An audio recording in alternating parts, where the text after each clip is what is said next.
ಮಾಡಿ ಅಂತ ಹೇಳ್ತೀನಿ.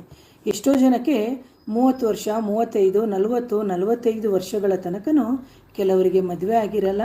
ಯಾಕೆಂದರೆ ವಿವಾಹಕ್ಕೆ ಅಡೆತಡೆಗಳು ಅಂತ ಹೇಳಿ ಜ್ಯೋತಿಷ್ಯ ಶಾಸ್ತ್ರದಲ್ಲಿ ನಾವು ಹೇಳ್ತೀವಿ.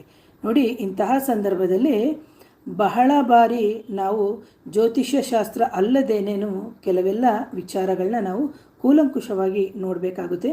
ವಿಶೇಷವಾಗಿ ನಾವು ಜ್ಯೋತಿಷ್ಯದಲ್ಲಿ ಶನಿ, ಕುಜ, ಮಂಗಳ, ರಾಹು, ಕೇತು, ಅಥವಾ ನಾವೇನು ಹೇಳ್ತೀವಿ ಮಂಗಳ ಅಂದಾಗ ಕುಜ ಅಂತ ಹೇಳ್ತೀವಿ, ಇವರನ್ನು ಮಾತ್ರ ನಾವು ಅಂದರೆ ಮುಂದಿಟ್ಕೊಂಡು ಬರೀ ಇದಿಷ್ಟೇ ಗ್ರಹಗಳು ನಮಗೆ ವಿವಾಹಕ್ಕೆ ಸಮಸ್ಯೆಯನ್ನು ಕೊಡುತ್ತೆ ಅಂತ ಹೇಳ್ತೀವಿ.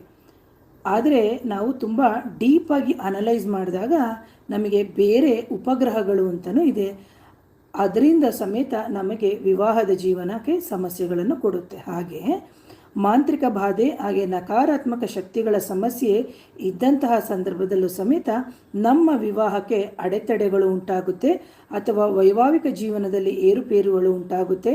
ಹಾಗೆಯೇ ಸಂತಾನ ಅಥವಾ ಅವರ ಅಭಿವೃದ್ಧಿ ಕುಂಠಿತವೂ ಸಮೇತ ಆಗುತ್ತೆ, ಅಥವಾ ವಿವಾಹದಲ್ಲಿ ವಿಳಂಬ ಆಗೋದು ಅಥವಾ ವಿವಾಹದಲ್ಲಿ ಅಡಚಣೆಗಳು ಉಂಟಾಗ್ಬೋದು.